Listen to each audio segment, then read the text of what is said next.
So today we're going to look at the difference between the theatrical cut and the director's cut of Star Trek II: The Wrath of Khan. Now, director Nicholas Meyer is quite happy with the original cut, but he did make a few changes for this director's cut that he would have included in the original cut if Paramount had let him. So let's see where the changes are. So it's only about 3.5 minutes that's actually different. Most of these are subtle changes that have no bearing on the story. So the first change is a scene between Kirk and Bones. You open this one. I'm almost afraid to. What is it? Cleaning out aphrodisiacs? No. More antiques for your collection. Bones. This is charming. They're 400 years old. You don't find many with the lenses still intact. What is it? They're for your eyes. For most patients your age, I generally recommend Retinox 5. I'm allergic to red eyes. The glasses are a gift from Bone because Kirk is allergic to the medication. Those glasses will appear later in the film and in Star Trek 4. So the next scene is in engineering on the Enterprise with Kirk doing an inspection, and we get to meet some of the cadets.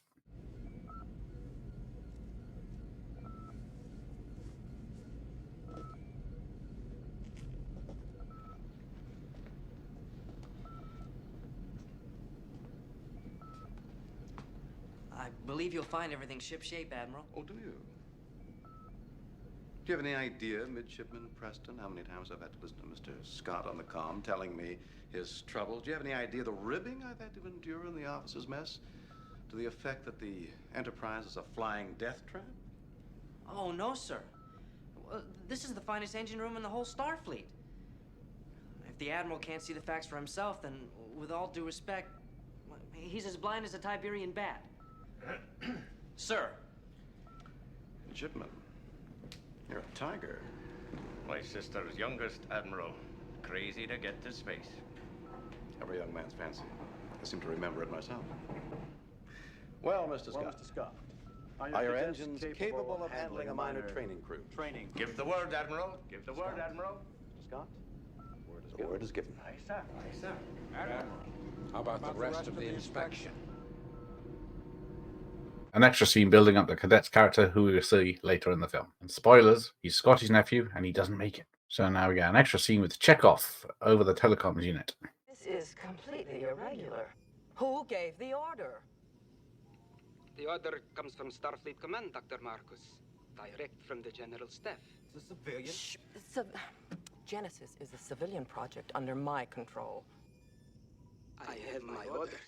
So again, not much bearing on the story, and you probably wouldn't notice if it was gone. So this is more of a different take of the same scene, but we'll see what's different. We must have order in here. This has to be some sort of mistake. Mistake. We're all alone here. They waited until everyone was on leave to do this. Reliant is supposed to be at our disposal, not vice versa. It seems clear Starfleet never intended I know that, but I can't believe I've tried warning you before. Scientists have always been pawns of the military. Starfleet has kept peace for 100 years. I cannot and will not subscribe to your interpretation of this event. You may be right, Doctor. You may be right, Doctor. What about Reliant? What about Reliant? She's on her way. Get your gear together where it's handy. And where are we going? That's for us to know and Reliant to find out. So again, it's another minor change, just a bit more of a close-up and a couple of extra lines of dialogue. So the next scene is Bones, Spock, and Kirk having a discussion about Genesis. Here comes Genesis. We'll do it for you in 6 minutes. I do not dispute that in the wrong hands. In the wrong hands? Would you mind telling me whose are the right hands, my logical friend? Are you by any chance in favor of these experiments? Gentlemen, this isn't... Really, Dr. McCoy, you must learn to govern your passion. And again, I defy you to notice if that was missing from this film. So it's just a few bits of extra dialogue here and there. So this is an alternate take on Scotty's nephew's death scene. Word is given. Warp speed.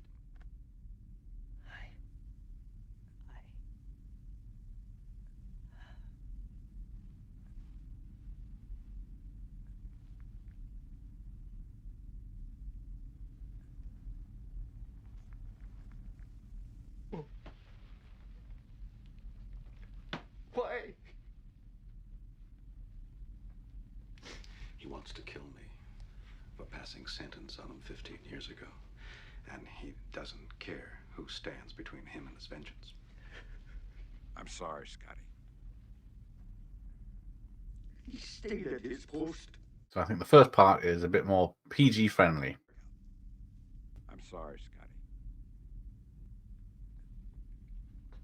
Scotty, I have to ask. Is there any chance of getting the Mains back on the line? I do not think so, sir, but you'll have my best. Thanks. I know you tried, Doctor.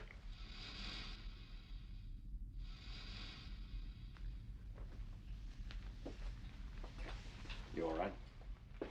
I don't know. Doctors lose patience sometimes. Damn it. I'm still in the dark. How did he know about Genesis? I don't know. But what's important now is to prevent him from getting his hands on it. You said it yourself, it's a bang that could rearrange the universe. There still may be time. You gave as good as you got. We're alive only because I knew something about these ships that he didn't.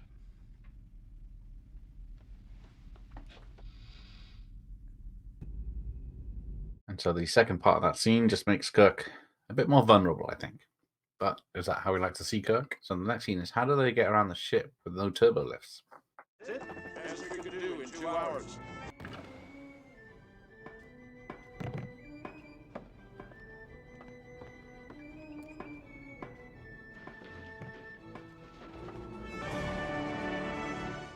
Up a ladder between floors, apparently.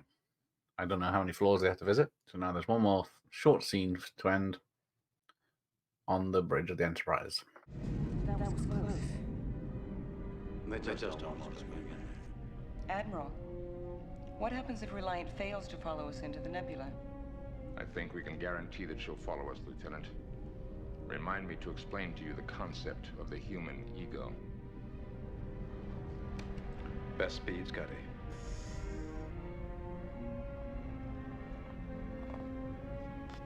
So the final change of the film is Spock dissing humans as usual.